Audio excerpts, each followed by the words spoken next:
যখন মিটিং করে আসছিলাম মালদা থেকে, আমার হেলিকপ্টারের সামনে যে ড্রোনটা ঘুরে বেড়াচ্ছিল ওটা ধাক্কা খেলে অ্যাক্সিডেন্ট হলে হেলিকপ্টারটা ধ্বংস হতো। উড়িয়েছিল কারা?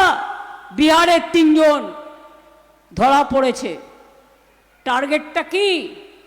আমার জীবন কারবার কেড়ে নিন, আমার কোনো যায় আসে না, কিন্তু যতক্ষণ বাঁচবো আপনাদের বিরুদ্ধে গলা ফাটাবো, বলবো অত্যাচারের বিরুদ্ধে বলবো, মানুষের ভোট কাটার বিরুদ্ধে বলবো। আমার মুখ বন্ধ করা যাবে না।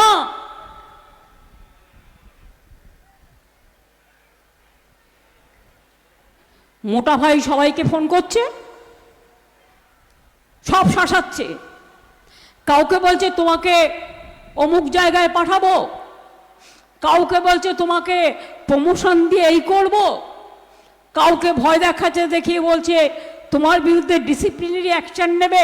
আমি বলি তোমাদের বিরুদ্ধে মানুষ বসে আছে, ডিসিপ্লিনারি অ্যাকশন তোমাদের বিরুদ্ধে নেওয়া হবে ভোটের লড়াইয়ের মধ্যে দিয়ে। কি বদলা হবে? আপনাদের এসআইয়ের লাইনে দাঁড় করেছে, বদলা হবে না? আধার কার্ডের লাইনে দাঁড় করেছে, বদলা হবে না? ভোটের নাম কেটেছে এসআইয়ের নাম করে, বদলা হবে না? আগামী দিনও জেনে রাখবেন, এই ভোটের পর ওদের প্ল্যান এনআরসি করা, ডিটেনশন ক্যাম্প করা এবং বদমাইশি করা, সেগুলো যদি রুখতে হয় এখন থেকে মনে রাখবেন, একটি ভোটও তৃণমূল কংগ্রেস ছাড়া অন্য কোনো পার্টিকে দেবেন না। মানুষকে রক্ষা করার দায়িত্ব আমাদের। আপনারা দেখেছেন আমি আমার সাধ্যমতো, এমনকি সুপ্রিম কোর্টে পর্যন্ত ফাইল করেছি কেস। আমার কেসের জন্য আজকে 26-27 লক্ষ লোক যারা বাদ গিয়েছিল তাদের নাম কিন্তু উঠেছে, আরও যাওয়া বাকি আছে। আজকের মধ্যে ফার্স্ট ফেজ ইলেকশন যাদের, তাদের অ্যাপ্লিকেশনগুলো জমা করুন। আজকেও কোর্টে কেস আছে, আমি জানি না কি হবে, কিন্তু মানুষের বিচার পাওয়ার জায়গাটা দেখে রাখতে হবে। আমি পরিষ্কার আপনাদের বলি, আমাদের বুথের কর্মীরা আমাদের সম্পদ।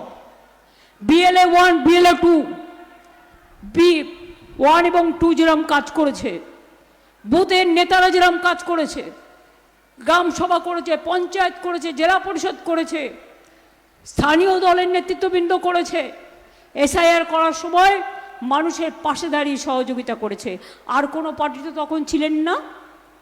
এখন চলেছে নির্দল। নির্দল মানে যার কোনো দল নাই। আর কেউ কেউ আছে কাজও করবে না, কর্মও করবে না, আর সারা জীবন তাকেই প্রার্থী করতে হবে। না, এটা দল পারে না। যে মানুষের কাজ করবে সে প্রার্থী হবে, যে মানুষের কাজ করবে না তাকে দল রাখতে পারে না। প্রার্থী হলেই আমি দলের কাজ করব, আর না হলেই গোসা করে অন্য দলের সাথে যোগাযোগ করব। এই 2 ধরনের জিনিস চলতে পারে না, আমরা এটা মানি না। দিয়েছি তো, অনেকবার দিয়েছি। আজকে বসুন্ধরাকে নিয়ে আসতে হলো কেন? যদি কাজটা ঠিক মতো করতো তাহলে আমি বসুন্ধরাকে নিয়ে আসতাম না। নিয়ে এসছি এই কারণে, ও রাস্তায় রাস্তায় ঘুরে বেড়াবার মেয়ে, স্কুটারে গ্রামে ঘুরে বেড়াবার মেয়ে, মানুষের পাশে দাঁড়ানোর মেয়ে, তাই ওকে নিয়ে এসছি।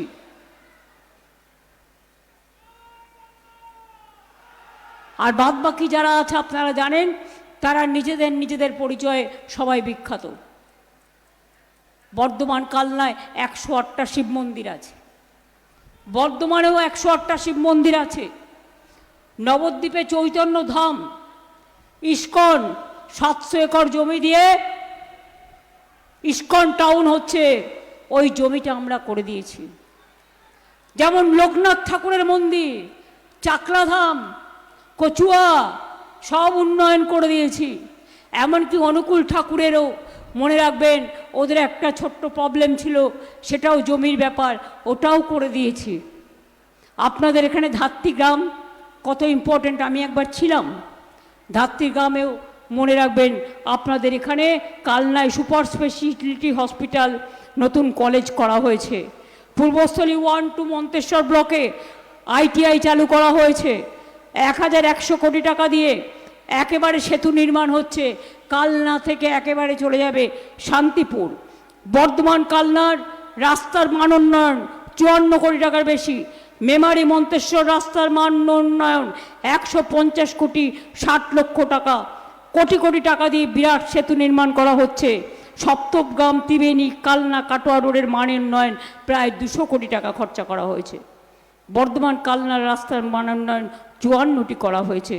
এছাড়াও বন্যা হলে কষ্ট হয়, সেচ এবং বন্যার উপকার পাওয়ার জন্য 3000 কোটি টাকার একটা প্রজেক্ট করা হয়েছে, যাতে বর্ধমান পূর্ব, বর্ধমান পশ্চিম, তারা হুগলি, বাঁকুড়া তারা যাতে উপকৃত হয়। এছাড়াও আমাদের কাজের সীমা নেই। ধাত্রী গ্রামেও 11 কোটি টাকা খরচ করে তাঁতের হাট করা হয়েছে। তাঁত ছাতি স্বপন আবার চুনোপুঁটি তার মেলাও করে। আমরা চুনোপুঁটি সংরক্ষণেরও ব্যবস্থা করেছি। আমরা করেছি। আগে জানেন জল পাওয়া যেত না। প্রথমবার এসে আমি বলেছিলাম 50,000 পুকুর কাটবো। এখন আমি গর্বের সাথে বলতে পারি প্রায় 5 লক্ষ পুকুর আমরা কেটেছি। এবং আমি যখন ওপর দিয়ে দেখি কত জলাশয়, এতে চাষের কত সুবিধে হয়েছে বলুন তো। আমি চাষিদের বলে যাই, আলু চাষিদের চিন্তা করার কিছু নেই। যাদের ফসল নষ্ট হয়েছে সরকার তাকে ক্ষতিপূরণ দেবে, আপনাদের ক্রপ ইন্স্যুরেন্স আছে। 2, ধানের জন্য আমরা ধান প্রকিউরমেন্ট করি চাষিদের থেকে 54 লক্ষ মেট্রিক টন আমাদের টার্গেট। এছাড়াও আলুও আমরা কিনছি প্রায় 30 লক্ষ মেট্রিক টন স্টোরেজে ধরে, সেটার জন্য আমরা আলু কিনছি গভর্নমেন্ট থেকে। সুফল বাংলাও কিনছে এবং তাছাড়াও ICDS মিড ডে মিলে যে খাবারটা দেওয়া হয় তার জন্য যে আলু প্রয়োজন সেটা কেনা হচ্ছে। এমন কোনো পয়েন্ট আমায় দেখাতে পারবেন না যা আমরা করিনি। তার আগের বারে যা বলেছিলাম সব করে দিয়েছি তো। 105টা স্কিম আছে। ক্লাস 9 যারা পড়ে বিনা পয়সা সাইকেল পায়, ক্লাস 11 যারা পড়ে বিনা পয়সা স্মার্টফোন পায়। এমনকি ICDS আসার মেয়েদেরও আমি 10,000 টাকা করে আইফোন কেনবার ব্যবস্থা করে দিয়েছি। পরিষ্কার বলি, আগামী দিন আমাদের অঙ্গীকার, আমরা লক্ষ্মীর ভাণ্ডার যেমন আজীবন চলবে, যুবসাথী চলবে যতদিন চাকরি না পাবে। তাছাড়াও মনে রাখবেন যে আমরা 1,20,00,000 কাঁচা বাড়ি পাকা করেছি। আগামী দিন সব কাঁচা বাড়ি পাকা আমরা করে দেব, একটাও কাঁচা বাড়ি যাতে না থাকে। 1 কোটি লোকের বাড়িতে পানীয় জল পৌঁছেছে।